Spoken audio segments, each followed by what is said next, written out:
pajak nomor 20 2026 itu termasuk kabar baik atau ancaman untuk UMKM ya?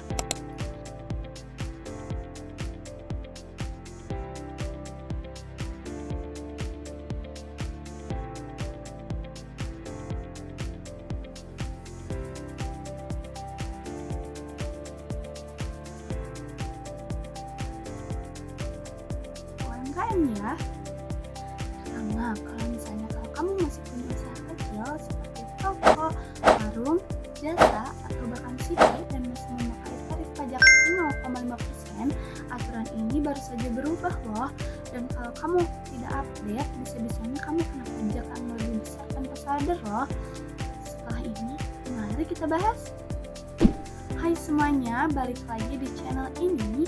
Tanggal 22 April 2026 kemarin, pemerintah resmi menerbitkan Peraturan Pajak Nomor 20 Tahun 2026, yaitu tentang perubahan atas Peraturan Pajak Nomor 55 Tahun 2022 tentang pajak penghasilan final UMKM yang tarifnya 0,5% loh.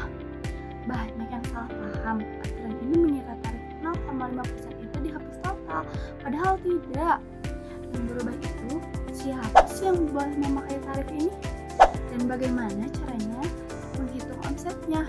Nah, di video ini kita akan bahas tuntas apa sih yang berubah, siapa yang kena dampak, dan apa artinya buat keberlanjutan bisnis UMKM kamu ke depan. Memang dibantu UMKM supaya nggak ribet menghitung pajak, tapi pemerintah melihat ada celah. Banyak pengusaha besar, bahkan profesional seperti konsultan, dokter, sampai influencer yang sengaja bikin badan usaha kecil atau mendirikan perorangan supaya omsetnya tetap di bawah 4,8 miliar dan terus mendapat tarif murah ini. Praktik ini disebut pemecahan usaha atau frame splitting. Nah, Peraturan Pajak Nomor 20 Tahun 2026 ini hadir untuk menutup celah itu sambil tetap menjaga intensif buat UMKM yang benar-benar kecil. Oke, mari kita bahas poin pertama. Siapa sih yang masih boleh pakai tarif 0,5% ini? Pertama, soal siapa yang berhak. Sekarang tarif final 0,5% ini dibuat cuma untuk wajib pajak orang pribadi, perorangan yang didirikan oleh satu orang, dan koperasi yang memenuhi syarat.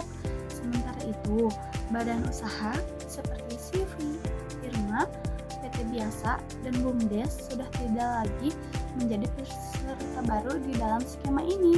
Yang sudah pakai sebelumnya masih dapat masa transisi, tapi setelah itu wajib pindah ke tarif pajak umum. Jadi kalau kamu baru mau dirikan usaha dalam bentuk CV atau PT tahun ini dengan harapan tarif murah itu udah gak bisa lagi loh. Poin keduanya, terbaik buat orang pribadi dengan batas waktu yang dihapus. Tapi ada kabar baiknya juga loh. Buat wajib pajak orang pribadi, dulu fasilitasnya ini cuma bisa dipakai maksimal 7 tahun loh. Sekarang batas waktu itu dihapus. Artinya selama omset kamu masih di bawah 4,8 miliar setahun, kamu bisa terus memakai tarif 0,5% itu. Nggak ada masa kadaluarsa lagi. Oke, sekarang poin ketiga, penggabungan omset keluarga dengan multi usaha. Ini bagian yang paling penting loh buat kamu yang punya lebih dari satu usaha atau usaha bareng pasangan. Sekarang kalau kamu punya beberapa usaha atau beberapa perseroan perorangan, omsetnya dapat digabung untuk menentukan apakah kamu masih bisa di bawah 4,8 miliar atau tidak. Bahkan kalau kamu suami istri punya NPWP terpisah atau perjanjian pisah harta, omset keduanya plus perorangan yang mereka dirikan tetap dihitung gabungan loh. Jadi strategi pemecah usaha jadi atas nama istri dan anak supaya tetap kecil-kecilan. Sekarang sudah enggak efektif lagi ya. Nah, sekarang yang keempat, masih bebas, udah bisa lagi pakai tarif final loh. Dan keempat ini dibuat buat kamu yang berprofesi sebagai konsultan, pengacara, dokter, atau bahkan konten kreator dan influencer yang mendirikan PT perorangan jangan, kalau PT itu cuma dibuat membungkus jasa pribadimu yang sejenis dengan profesimu sendiri, PT itu tidak bisa pakai tarif 0,5% itu. Penghasilan dari pekerja bebas akan dikenai tarif pajak normal, bukan tarif pajak UMKM ya. Terakhir ada poin kelima, definisi omset yang diperluas. Terakhir, definisi ini peredaran bruto alias omset yang dihitung juga diperluas loh. Sekarang bukan cuma omset usaha, tapi juga termasuk penghasilan dari pekerjaan bebas, penghasilan luar negeri tertentu, sampai menjadi penghasilan yang final. Jadi makin banyak sumber penghasilan yang dihitung, makin cepat seseorang lewat 4,8 miliar. Sekarang mari kita bahas dampak keberlanjutan bisnis UMKM. Nah, sekarang pertanyaan besarnya, apa dampak buat keberlanjutan bisnis UMKM ya? Dari sisi positif, UMKM benar-benar kecil dan murni jadi makin menguntungkan. Tidak ada lagi ketakutan fasilitas habis dalam 7 tahun. Jadi UMKM masih bisa fokus berkembang tanpa was-was bakal naik tarif tiba-tiba di tahun ke-8 nanti. Tapi dari sisi tantangan ada beberapa hal yang perlu diwaspadai. Yang pertama, pelaku usaha yang sebelumnya menumpang status UMKM hanya lewat CV atau PT kecil-kecilan, sekarang harus udah pindah ke sistem pembukuan dan tarif pajak normal, mana artinya beban administrasi dan pajak bisa naik loh. Yang keduanya, usaha keluarga yang omsetnya digabung bisa tiba-tiba melewati ambang 4,8 rupiah. Padahal masing-masing usaha sebenarnya kecil. Ini perlu perencanaan ulang struktur usaha. Yang ketiganya, profesional dan kreator yang selama ini menikmati tarif murah lewat PT perorangan sekarang harus menghitung ulang strategi pajaknya. Jadi intinya, regulasi ini bukan soal menaikkan pajak UMKM, tapi soal mempersempit siapa yang dianggap UMKM.